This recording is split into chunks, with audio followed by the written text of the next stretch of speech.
Jakarta sudah jadi saksi, langit Senayan menghitam oleh asap ban terbakar, dan udara dipenuhi gas air mata. Rakyat sudah turun, mahasiswa sudah bersuara, jalanan sudah mendidih.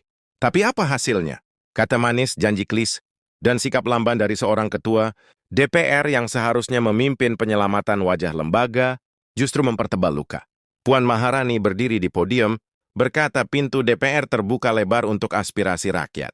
Tapi dari depan pagar Senayan, rakyat melihat yang lain. Beton kokoh dipasang, akses ditutup, aparat berjajar. Janji keterbukaan hanyalah ilusi. Kata-kata itu kosong, lebih hampa dari gedung megah yang mereka duduki. Rakyat marah bukan tanpa alasan. Tunjangan hunian 50 juta. Per bulan adalah peluru yang ditembakkan ke dada bangsa. Saat nelayan tak bisa membeli solar, saat petani merugi karena harga panen ditekan tengkulak, saat keluarga kecil di kota besar harus menghitung receh untuk sekadar membayar kontrakan, DPR justru meminta istimewa. Dan ketika api rakyat membesar, jawaban yang diberikan hanyalah, ini bukan kenaikan, hanya kompensasi. Retorika yang dingin, seolah rakyat bisa ditipu dengan permainan istilah. Puan yang bicara tentang aspirasi, tentang menampung suara rakyat. Tapi publik melihat fakta yang bertolak belakang. Beton, pagar kawat, pengamanan berlapis.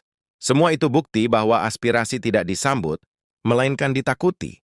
Kata-kata terbuka lebar, terdengar seperti satair pahit. Ketika pintu yang dimaksud ternyata terhalang tembok tinggi. Disinilah kemunafikan politik telanjang.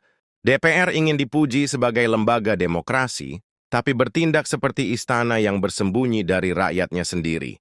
Apa hasil nyata setelah ribuan mahasiswa bersuara? Tidak ada.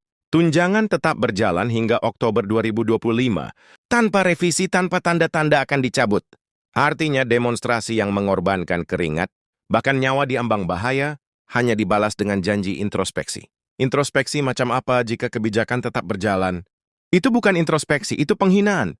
Puan lamban, DPR lamban, bangsa ini ditertawakan oleh para penghuninya sendiri. Mereka lebih cepat menghitung tunjangan daripada mendengar jerit rakyat. Mereka lebih sibuk merapikan retorika daripada merapikan keadilan. Apa gunanya ketua DPR berbicara soal perbaikan kinerja jika pada saat yang sama, mereka masih menyedot uang rakyat dengan rakus? Hari ini rakyat dipaksa menelan pil pahit. Suara mereka belum mampu meruntuhkan dinding tebal yang bernama keserakahan. Tapi ingat, suara rakyat adalah suara langit. Langit mungkin diam sejenak, tapi langit tidak pernah lupa. Setiap pengkhianatan ditulis, setiap kebohongan dicatat. Dan ketika catatan itu penuh, sejarah akan berbalik. Gedung yang hari ini tegak angkuh bisa runtuh, kursi yang empuk bisa jadi kursi panas, dan nama yang hari ini berdiri di atas podium bisa jadi catatan kelam dalam sejarah